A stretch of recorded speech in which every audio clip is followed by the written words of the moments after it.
Oke, kita mulai. Sebelum kita belajar AutoCAD ya, kita samakan dulu persepsinya untuk materi yang pertama ini mengenai pandangannya. Nah, ini perlu ada buku tak kasih satu sumbernya, kalau sesuai dengan aturan dasar untuk penyajian gambar. Jadi penentuan pandangan itu ada beberapa sudut pandang, ada beberapa jenis juga. Yang pertama itu adalah pandangan depan ya, pandangan depan. Jadi pandangan depan itu dianggap sebagai gambaran pokok dan pandangan-pandangan lain dapat disusun seperti gambar 7.1 itu ini ya, seperti ini. Tetapi pada gambar kerja jumlah pandangan harus dibatasi seperlunya yang dapat memberikan bentuk benda secara lengkap. Nah, jadi seperti ini anak-anak. Pandangan depan itu adalah pandangan yang mewakili seluruh geometri benda. Jadi pandangan depan itu pandangan yang paling banyak memberikan informasi dari suatu benda, dari suatu objek. Nah, contohnya benda seperti ini, 3 dimensinya ya. Nah, ini Pak Kro sudah buat contoh seperti ini. Nah, ini adalah contoh benda kerja 3 dimensi, di mana tugas kita adalah menggambar benda kerja 3 dimensi ini ke dalam bentuk 2 dimensi ya. Nah, itu. Yang pertama adalah pandangan depan. Nah, pandangan depan seperti yang sesuai di buku tadi, pandangan depan adalah pandangan yang mewakili paling banyak geometri benda. Nah, maksudnya seperti apa? Nah, cara pandang kita atau cara melihat kita terhadap suatu objek. Benda kerja seperti ini, pandangan depannya yang sebelah mana? Nah, apakah bisa dilihat dari sini? Nah, ini adalah pandangan depan. Ataukah yang sini pandangan depannya? Ataukah yang sini pandangan depannya? Nah, itu kan kita harus mengetahui ya. Nah, sesuai pengertian tadi, pandangan depan adalah pandangan yang paling banyak memberikan informasi.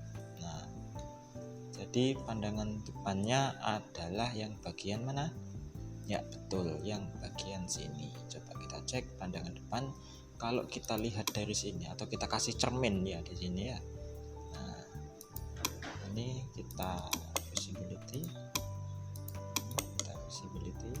Nah, pandangan depan dari benda kerjanya 3 dimensi ini adalah seperti ini anak-anak. Ini adalah pandangan depannya. Kenapa kok seperti ini? Coba kita putar pandangan depan, seret. Nah, jadi benda kerjanya itu bentuknya seperti ini anak-anak. Lingkarannya kelihatan ya. Terus sisi radiusnya ini juga kelihatan. Bentuk kubusnya kelihatan. Ini juga kelihatan.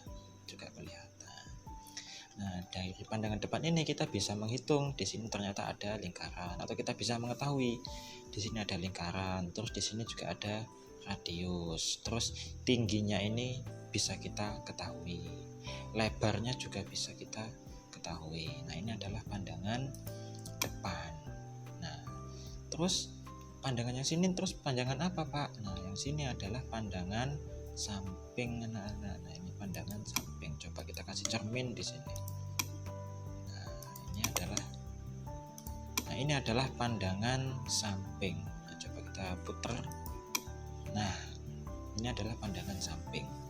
Terus pertanyaannya adalah kenapa Pak pandangan samping ini pandangan samping kok bukan pandangan depan? Nah, jawabannya adalah pandangan samping kok tidak menjadi pandangan depan karena pandangan samping ini tidak mewakili seluruh bentuk atau geometri dari benda kerja. Nah, contoh kalau kita cek di pandangan samping, nah di sini kan bentuknya kan hanya kubus saja ya kan.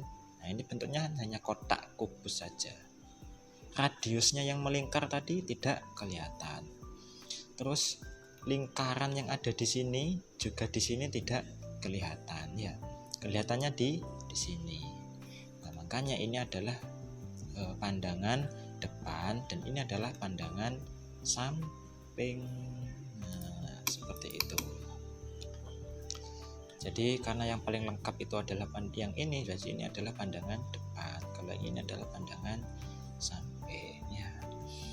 Nah, pandangan samping ini perlu anak-anak. Nah, kenapa kok perlu? Karena mewakili geometri atau mewakili dari ukuran panjangnya ini.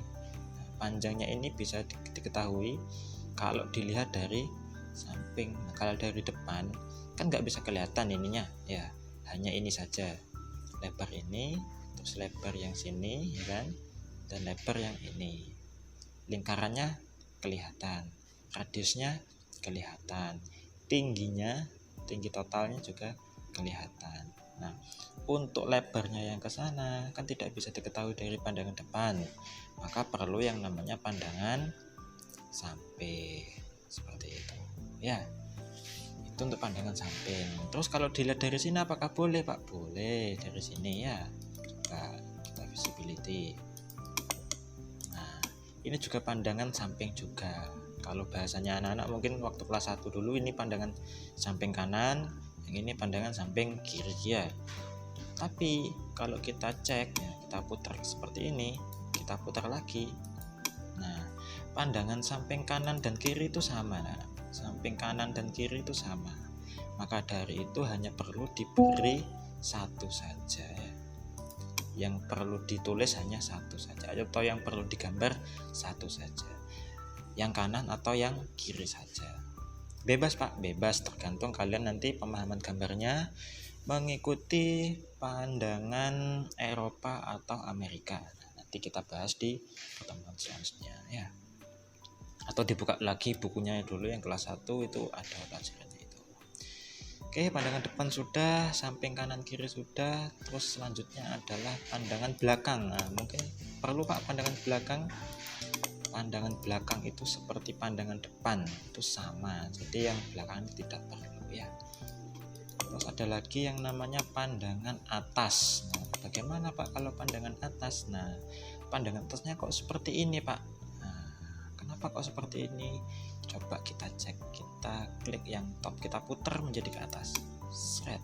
Nah, ternyata seperti ini. Nah, kalau kita putar, nah benda kerjanya seperti ini. Kalau kita cek dari pandangan atasnya seperti ini. Nah, seperti ini. Hanya berbentuk kubus saja ya. Nah, seperti ini. Apakah pandangan atas perlu Bapak? Tergantung dari penggunaan ya. Terus ini ada lagi pandangan bawah. Pandangan bawah ya. Pandangan atas dan bawah itu sama, maka dari itu hanya perlu ditulis salah satu saja. Nah, jadi kesimpulannya yang perlu kita gambar di AutoCAD seperti apa? Pandangan depan perlu, pandangan samping kanan perlu. Nah, yang samping sini ini tidak perlu ya. Jadi kita close saja tidak apa-apa. Kita hapus nggak apa-apa. Pandangan belakang juga saya rasa tidak perlu ya. Tidak perlu. Nah, jadi pandangan bawah juga tidak perlu. Nah, ya. Jadi hanya cukup pandangan depan, pandangan samping kanan, dan juga pandangan atas. Cara gambarnya di AutoCAD seperti apa Pak? Nah, nanti jadinya seperti ini. Ini Pak Guru hapus dulu semuanya. Oke. Nah, Pak Guru panggil. Tadi kan benda kerjanya seperti ini ya. Nah, seperti ini. Nah, ini adalah pandangan depannya. Kalau kita geser ke kanan, ini menjadi pandangan samping kanan. Kalau kita geser ke atas, menjadi pandangan atas. Ya, jadinya seperti ini. Untuk benda kerja 3 dimensinya seperti ini. Klik pakai Nah, seperti ini ya. Jadi ini adalah pandangan depan dari sini ini ya. Ini adalah pandangan samping, yang ini samping, yang ini adalah pandangan atas ya. Oke. Dapat dipahami ya. Pandangan depan di sini, ini pandangan samping, bentuknya L saja ini kan. Di sini ada pandangan atas.